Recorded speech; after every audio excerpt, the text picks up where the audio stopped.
These are three artifacts that come from an occupation site in the interior of New Brunswick that dates to around 5,300 years ago.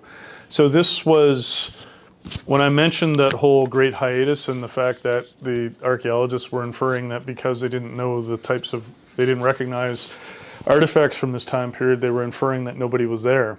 These are the first artifacts that actually refuted that in New Brunswick. And what you're looking at is, on your left, that is a plummet.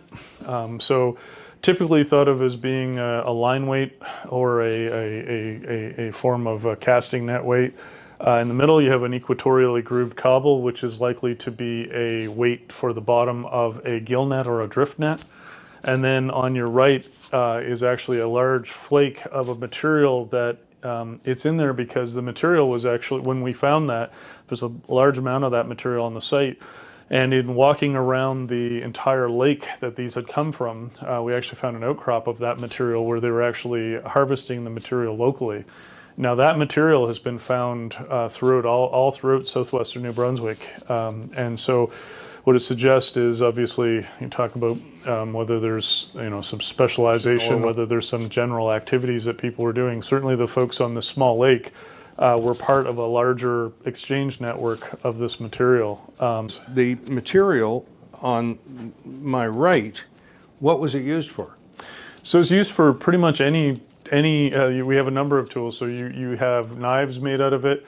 We have scrapers made out of that material. It's just you see, it's a fairly striking material. It's a kind of a banded material with these dark dendrites in it. So alternating kind of gray-blue layers and kind of a lighter silica-rich ground mass. And so it's just a material that has that's used because it's cryptocrystalline, it's very fine-grained, and also it takes a conchoidal fracture. So that in the appearance, there's probably nothing unique about the material relative to other high-grade materials, but there's not a whole lot of high-grade materials in New Brunswick. And so in this instance, you have a site that people are living on for a few hundred years, that they're processing a lot of resources. There's about 4,000 animal bones were found on this, a series of 3 hearths that tell us that the types of fish that people were going after. So there's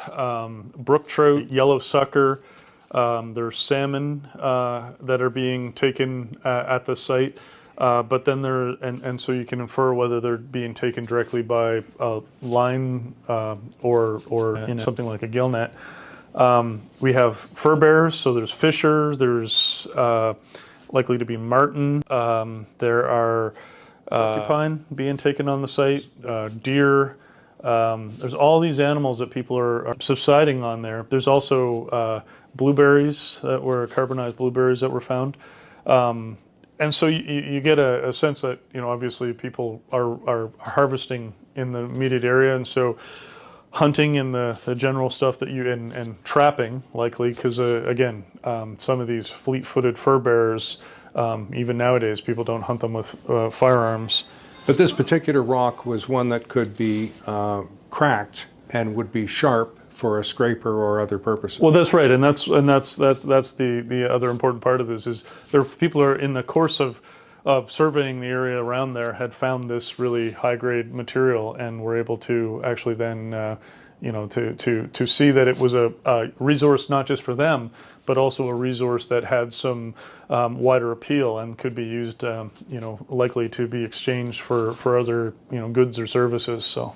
And the marks on the roundish rock are from a net?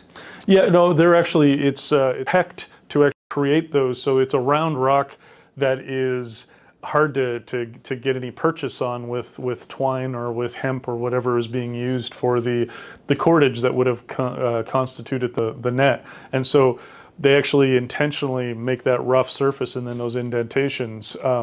There's another tool I'll show you that is an older version of that's even more acute in terms of how the amount of work that goes in to actually hold the net in place. Or and before these were found, who was it who said no one lived here? Where was here? And who were the people who said that? So it's what's called the Ritchie-Fitting hypothesis, which is something that William Ritchie, who was the New York State archaeologist, and this other gentleman who was a paleoclimatologist, looked at the environmental evidence that was coming, that they were reconstructing, and found that, in their view, it was almost like a boreal forest here type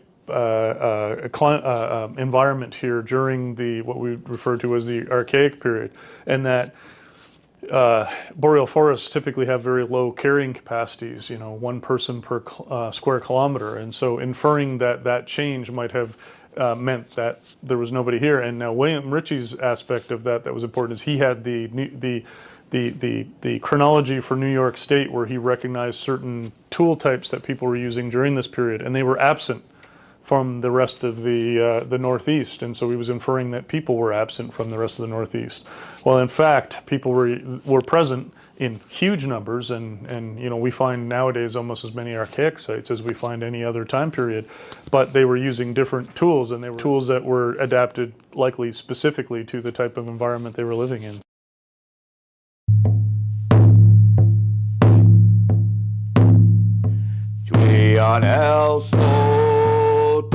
Alle men get morsomt